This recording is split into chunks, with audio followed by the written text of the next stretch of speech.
इससे पहले जो मैंने आप लोगों को वीडियो प्रोवाइड की थी उसके अंदर मैंने आपको समझाया था कि क्या क्या गुणधर्म होते हैं निलंबन के। कैसे हम कह सकते हैं निलंबन जो है वो एक अस्थायी प्रकार का विलयन है, और साथ ही मैंने ये बताया था कि कोलॉइड्स और निलंबन के बीच में क्या अंतर होता है। हमने जाना था कि किस प्रकार से इनके कण इतने बड़े होते हैं कि प्रकाश की अगर किरण को पास किया जाए तो ये उनके पाथ को विजिबल कर देते हैं, उनके रास्ते को प्रज्वलित कर देते हैं, दिखाने लग जाते हैं, कहने का मतलब। तो आज हम बात करने वाले हैं शुद्ध पदार्थों के प्रकार के बारे में। जो शुद्ध पदार्थ होते हैं उनके कितने प्रकार होते हैं।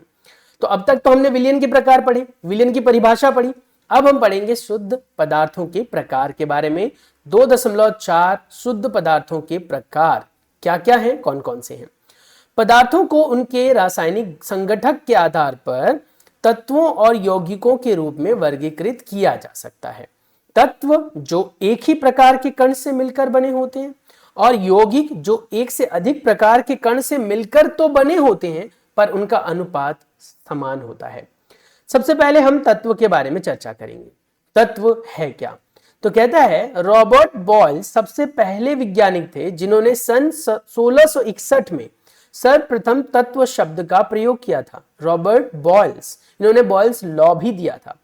फ्रांस के रसायनज्ञ यानी कि रसायनिक विज्ञान जानते थे ये एंटोनी लॉरेंट लवाइज, जो सन 1743 से 1794 तक बने रहे इस धरती पर, ने सबसे पहले तत्व की परिभाषा को प्रयोग द्वारा प्रतिपादित किया था, यानी एक्सपेरिमेंट करके प्रूफ किया था। उनके अनुसार तत्व पदार्थ का वह मूल रूप है, तत्व पदार्थ का वह मूल रूप है जिसे रासायनिक प्रतिक्रियाओं द्वारा अन्य सरल पदार्थों में विभाजित नहीं किया जा सकता। यानी ये अपने आप में बेटा तत्व की परिभाषा है। तो यहां से यहां तक आप लिख लेंगे। उनके अनुसार तत्व पदार्थ का वह मूल रूप है जिसे रासायनिक प्रतिक्रियाओं द्वारा अन्य सरल पदार्थों में नहीं बदला जा सकता और ना ही उसे विभाजित किया जा सकता। ये बात याद रखनी है, बहुत इंपॉर्टेंट है। ठीक है, आ जाओ। तत्व को साधारणतया धातु, अधातु, उपधातु इन 3 भागों में वर्गीकृत किया जा सकता है। कौन कौन से भाग में बेटा बताओ, कौन कौन से भाग में? धातु, अधातु और उपधातु, ये 3 भागों में बांटे जा सकते हैं। हालांकि इन तीनों के गुणधर्म अलग अलग होते हैं। डिटेल में अगर आप जानना चाहते हो तो मुझे कमेंट सेक्शन में कमेंट करके बताना बच्चों, मैं डिटेल में आप लोगों को इन तीनों के बीच में डिफरेंशिएशन बता दूंगा, पर जितना आपके सिलेबस में वो तो अभी भी बताऊंगा। धातुएं प्रायः दिए गए निम्न गुणधर्मों में से सभी को या कुछ को प्रदर्शित करती हैं। अब क्या क्या गुणधर्म है वो धातु के हम यहां पर जानने और सीखने वाले हैं। सबसे पहले धातु चमकीले होते हैं। आप किसी भी धातु की बात करो, लोहे के, सोने की बात करो, चांदी की बात करो, ये सब धातु हैं और ये सभी धातुएं बेटा चमकीली होती हैं, चमक होती हैं इनमें। ये चांदी जैसी सफेद या सोने की तरह पीली भी हो सकती है। ये ताप और विद्युत के सुचालक होते हैं। यही वजह है बेटा कि आपके जो खाना बनाने वाले बर्तन होते हैं वो धातु से बने होते हैं, जिससे कि ये ऊष्मा का चालन कर सके। समझ में आ रहा है? ये तन्य होती हैं, यानी इसको पिघलाकर तार के रूप में बदला जा सकता है। ये आघात वर्ध्य होती है, यानी पीट पीट कर इसको शीत के रूप में बदला जा सकता है। धातुओं को, धातुओं के गुणधर्म में ये प्रतिध्वनि पूर्ण होते हैं, यानी इनमें से ध्वनि निकलती है। तो और इनके उदाहरण कौन कौन से हैं? तो कहता है इनके हमारे पास बहुत सारे उदाहरण हैं, जैसे सोना है, चांदी है, तांबा है, लोहा है, सोडियम है, पोटेशियम है इत्यादि। ये सब धातु के उदाहरण हैं। पारा भी धातु होता है, पर कमरे के तापमान पर यह द्रव्य अवस्था में होता है। ज्यादातर धातु बेटा ठोस होते हैं। ज्यादातर मतलब लगभग सारे ही ठोस होते हैं, कुछ को छोड़कर जिनमें से बेटा मरकरी आता है, ये द्रव्य अवस्था में पाया जाता है, मरकरी यानी कि पारा। और बेटा कुछ धातु ऐसे होते हैं जो ठोस तो हैं लेकिन बहुत ही सॉफ्ट होते हैं, जैसे बेटा पोटेशियम, सोडियम। इतने सॉफ्ट होते हैं कि आप इन्हें चाकू से काट सकते हो, पर ये होते ठोस हैं। बहुत ज्यादा प्रतिक्रियाशील होते हैं बेटा, अभिक्रिया बहुत तेजी से करते हैं। पानी से अभिक्रिया कर जाते हैं, हवा से अभिक्रिया कर जाते हैं। तो इसीलिए ध्यान देने वाली चीज ये है कि ये बहुत ज्यादा रिएक्टिव होते हैं, बहुत ज्यादा प्रतिक्रियाशील होते हैं। अब आता है क्या? अधातुएं दिए गए निम्न गुणों में से प्रायः कुछ को या सभी को प्रदर्शित करते हैं। तो अब अधातु के गुणधर्म है। अब धातु के गुणधर्म अगर आप लोगों ने पढ़ लिए, जान लिए या याद रख लिए, तो अधातु के बारे में क्या टेंशन है, उसमें नोट नोट लगा दो कि ये ऐसा नहीं करते, ये वैसा नहीं करते, ये इस तरीके से नहीं करते। धातु जो करते हैं वो ये नहीं करते होंगे। तो कहता है कि ये विभिन्न रंग के होते हैं, धातुएं विभिन्न रंग की होती है भाई। जबकि हमने पढ़ा था कि जो सोना, चांदी या फिर अन्य धातुएं बेटा, उनके कुछ मुख्य कलर ही होते हैं, जैसे कि ये सफेद हो सकते हैं, चमकीले चांदी जैसे हो सकते हैं, या सोने जैसे पीले हो सकते हैं। ये इतनी कलर में मिलते हैं ज्यादातर, बाकी अधातुएं बहुत सारे कलर में मिलते हैं। तो ये याद रखना है। ये ताप और विद्युत के कुचालक होते हैं, यानी इनमें से अगर विद्युत को पास किया जाए, ताप को पास किया जाए तो होता नहीं है। जैसे लकड़ी हो गया बेटा, विद्युत का कुचालक है, प्लास्टिक हो गया, रबड़ हो गया, ये सब अधातु के उदाहरण है। ये चमकीली भी हो सकती है। उसके बाद प्रतिध्वनि, चमकीली हो सकती है, कुछ कुछ हो सकती है, ठीक है। प्रतिध्वनिक बिल्कुल भी नहीं हो सकती, इनमें से ध्वनि नहीं आती बेटा। आघात वर्ध नहीं हो सकती, ये तन्य नहीं हो सकती, ना तो इनसे तार बनाई जा सकती है, ना शीट बनाई जा सकती है, और ना ही ये चमकीली होती है।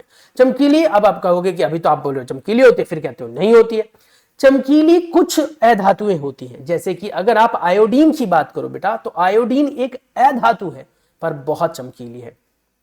फिर कहता है इसके उदाहरण में हाइड्रोजन, ऑक्सीजन, आयोडीन, कार्बन, जिसे आप कोल कोक कहते हैं, ब्रोमीन, क्लोरीन, ये सब अधातुओं के उदाहरण हैं। कुछ तत्व धातु और कुछ अधातु के बीच के गुणधर्मों को भी दर्शाते हैं, जिन्हें हम उपधातु या मेटलॉइड्स कहते हैं, जैसे बोरॉन, सिलिकॉन, जर्मेनियम। ये सब क्या है बेटा, ये सब आपके उपधातु हैं। यानी इनके गुणधर्म बेटा धातु और अधातु के बीच में आते हैं। बोरोन को हम बी से रिप्रेजेंट करते हैं, सिलिकॉन को एसआई से, ठीक है। अब जर्मेनियम को किससे करते हैं, आप मुझे कमेंट करके बताओ, ठीक है। चलो जाने तो सही, आपको भी कुछ पता है कि नहीं। अब जो कुछ भी आपने जाना और सीखा, इससे तो ये पता लग गया कि धातु के अपने गुणधर्म हैं, अधातु के अपने गुणधर्म हैं, और धातु और अधातु के बीच में कुछ गुण दिखाने वाले तत्व भी होते हैं, जिन्हें हम उपधातु कहते हैं। अभी तक ज्ञात तत्वों की संख्या हमारे पास 100 से अधिक है। इनमें से 92 तत्व प्राकृतिक रूप से पाए गए हैं बेटा, जिन्हें प्रकृति ने हमें दे दिया, कहीं से भी आए, जैसे भी आए। बाकी जितने भी बचे वो सब मानव निर्मित है, हमने खुद बनाया है लैब में। अधिकतर तत्व ठोस होते हैं। 11 तत्व कमरे के ताप पर गैस होते हैं। 11 तत्व ऐसे हैं जो कमरे के ताप पर गैस होते हैं बेटा, याद रखना, इंपॉर्टेंट क्वेश्चन बनता है यहां से। 2 तत्व पारा और ब्रोमीन कमरे के ताप पर द्रव्य अवस्था में होते हैं, ठीक है। 2 पारा और ब्रोमीन। गैलियम, सीजियम तत्व कमरे के ताप से कुछ अधिक तापमान पर द्रव्य अवस्था में आ जाते हैं। यानी अगर कमरे का ताप है तो ठीक है, थोड़ा सा भी एक्स्ट्रा हुआ तो बेटा वो द्रव्य में आ जाता है। यानी गैलियम इतना ज्यादा कह सकते हो हीट सेंसिटिव होता है कि अगर आपने हाथ पर गैलियम को रखा ना, तो आपका हाथ जो गर्मी देगा उसको, उससे भी वो पिघल जाता है।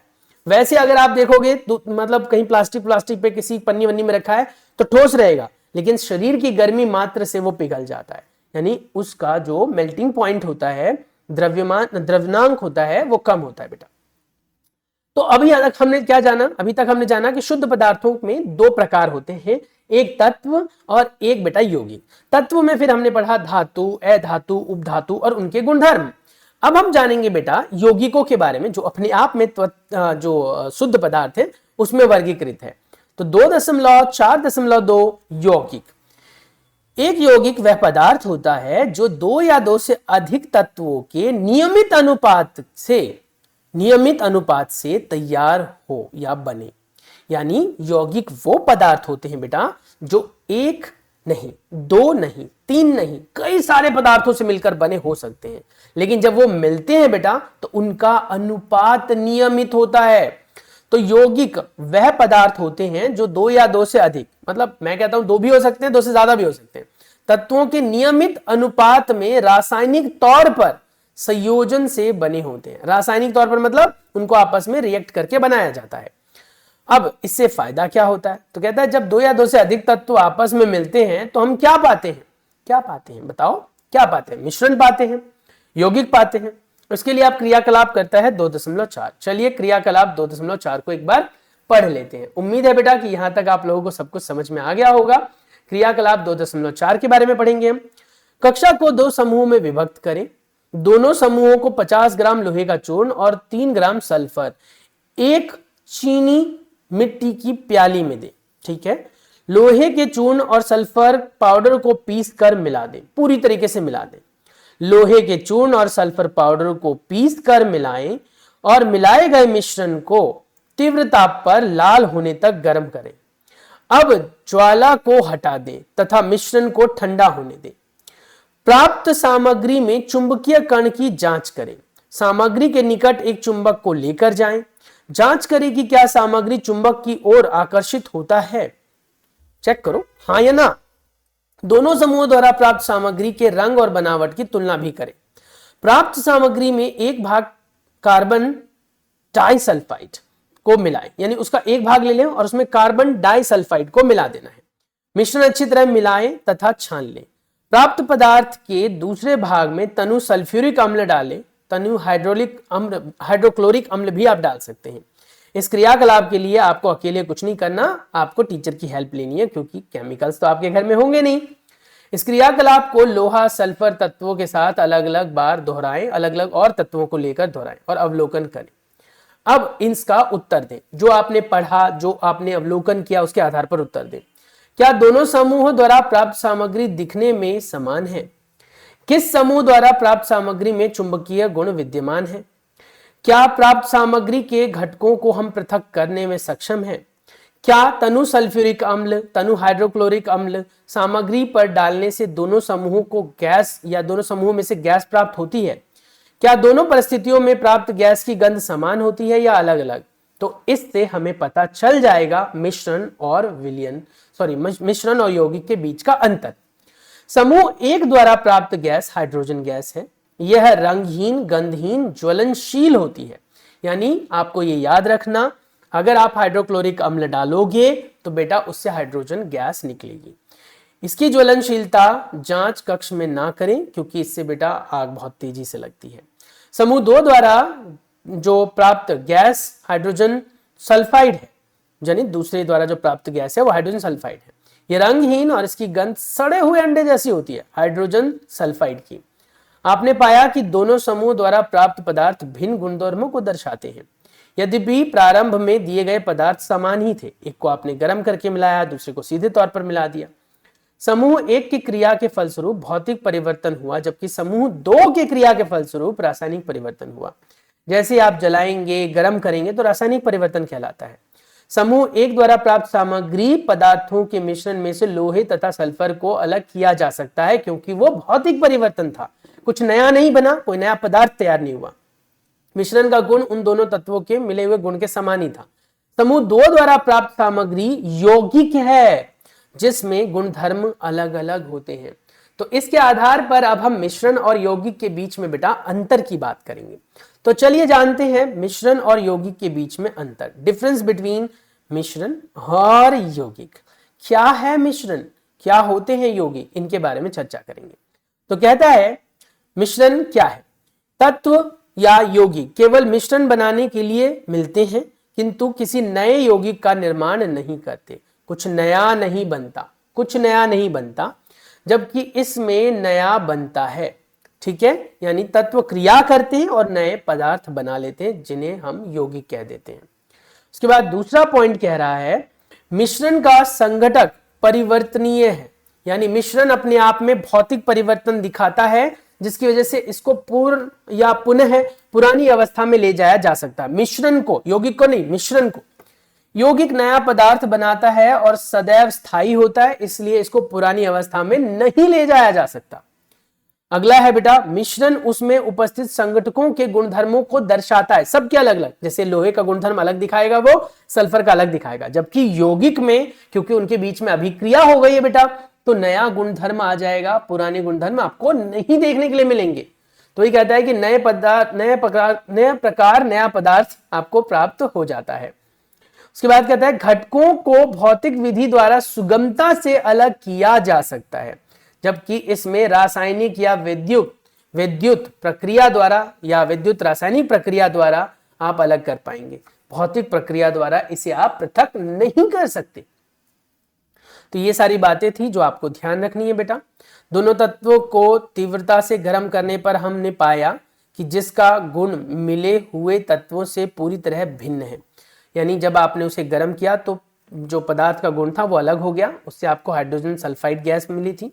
यौगिक का संघटक पूरे पदार्थ में समान होता है। हम यह भी देख सकते हैं कि यौगिक की बनावट और रंग भी सभी स्थानों पर समान है। इस प्रकार संक्षेप में हम यह कह सकते हैं कि पदार्थ की भौतिक और रासायनिक प्रकृति को निम्न आरेख द्वारा जान सकते हैं। अब सवाल उठता है कि क्या है ये, तो शायद ये आपको देखने में छोटा लग रहा हो, मैं इसको थोड़ा सा जूम कर लेता हूँ सो दैट आप देख पाओ, विजिबल हो पाए आपको प्रॉपरली ये। तो अब आप नोटिस करो, कहता है पहले पदार्थ है, ठीक है, पदार्थ है, दिखा आपको, ये दिखा हुआ है क्या, पदार्थ है। कौन कौन से पदार्थ है बेटा, ठोस है, द्रव्य है, गैस है। इसको दो प्रकार में बांटा आपने, शुद्ध में और अशुद्ध में। अशुद्ध को आपने मिश्रण कह दिया। शुद्ध में फिर दो आ गए आपके, तत्व और यौगिक। मिश्रण में आ गए आपके समांगी और विषमांगी। समांगी आता है समान संघटक वाले, विषमांगी हो गया असमान संघटक वाले। समांगी में उदाहरण हो गया जल में चीनी, नमक, कार्बन डाइऑक्साइड युक्त पेय पदार्थ, ये सब। और विषमांगी में हो गए बालू और पानी का मिश्रण, नमक चीनी का मिश्रण, लकड़ी और पानी का मिश्रण, ये सब। उसके बाद बेटा तत्व में उदाहरण आ जाए जिसमें आप सरल पदार्थ में उसको और ज्यादा नहीं तोड़ सकते हो, और इसके उदाहरण बेटा आपका आ जाएगा धातु, अधातु और उपधातु। तीनों का नाम लिख देना एक एक। कॉपर धातु है आपका, ऑक्सीजन अधातु है, सिलिकॉन उपधातु है।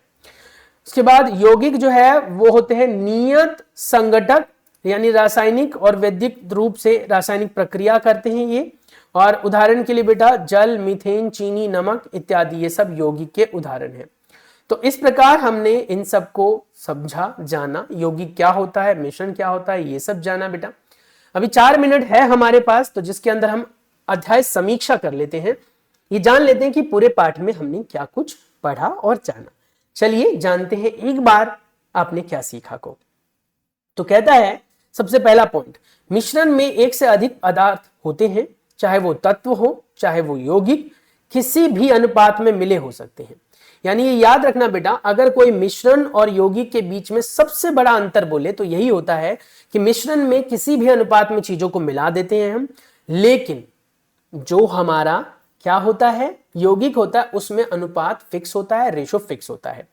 मिश्रण को पृथक करने के लिए आप उचित विधि का प्रयोग कर सकते हैं, भौतिक विधि से आप उसे अलग कर सकते हैं, लेकिन यौगिक को अलग करने के लिए बेटा आपको रासायनिक विधि ही अपनानी पड़ेगी। उसके बाद है विलयन, दो या दो से अधिक पदार्थों का समांगी मिश्रण होता है। विलयन को हम सॉल्यूशन बोलते हैं बेटा।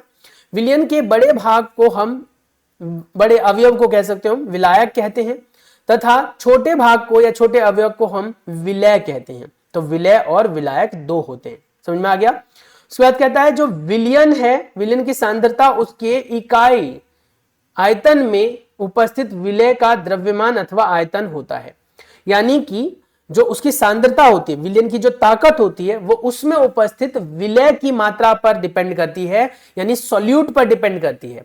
उसमें सॉल्यूट ज्यादा है तो कॉन्सेंट्रेशन ज्यादा है, सॉल्यूट कम है तो कॉन्सेंट्रेशन कम है, यानी कि सांद्रता कम है। वह पदार्थ जो विलायक में अघुलनशील और आंखों से देखा जा सकता है उसे हम निलंबन कहते हैं, यानी निलंबन दिखाता है वो। निलंबन एक विषमांगी मिश्रण है जिसमें पदार्थ के कण बड़े होते हैं और इसको फिल्टर पेपर से छाना जा सकता है। कोलोइडल भी एक विषमांगी मिश्रण है जिसके कण बहुत छोटे होते हैं, जो सरलता से देखे नहीं जा सकते, किंतु इतना बड़ा होता है कि ये प्रकाश के फैलाव कर सकते हैं, टिंडल इफेक्ट दिखा सकते हैं। कोलोइड उद्योगों में तथा दैनिक जीवन में महत्वपूर्ण है। विलय कणों को परीक्षित प्रावस्था कहते हैं, जो घुल रहे होते हैं, और जो बेटा घोल रहे होते हैं उन्हें हम क्या कहते हैं, विलायक को, है ना, उसको कहते हैं परिक्षेपण माध्यम। शुद्ध पदार्थ तत्व तथा यौगिक हो सकते हैं तथा पदार्थ का मूल रूप होते हैं, जिसे रासायनिक प्रक्रिया द्वारा पदार्थों में विभाजित नहीं किया जा सकता।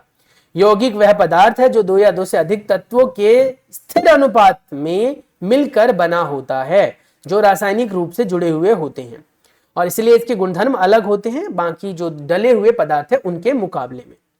यौगिकों के गुण उनमें निहित तत्वों के गुणों से भिन्न होते हैं क्योंकि नई प्रॉपर्टी ले आते हैं, जबकि मिश्रण में उपस्थित तत्व यौगिक उनके अलग अलग गुणधर्मों के समान होते हैं, यानी उनके गुणधर्म दर्शाते हैं। तो आज के लिए बस इतना ही बेटा, मिलते हैं नेक्स्ट वीडियो में जिसमें हम अभ्यास के प्रश्न उत्तरों के बारे में चर्चा करेंगे। अगर आप लोगों को वीडियो पसंद आ रही है, आपको चैनल समझ में आ रहा है कि किस लिए बनाया गया है, तो चैनल को सब्सक्राइब कर लो बेटा। मिलता हूं नेक्स्ट वीडियो में, तब तक के लिए stay tune, take care, bye bye. Channel पर पहली बार आए हो, लगता है काम का है, तो दोस्तों के साथ शेयर करना बिल्कुल ना भूलें। Bye bye.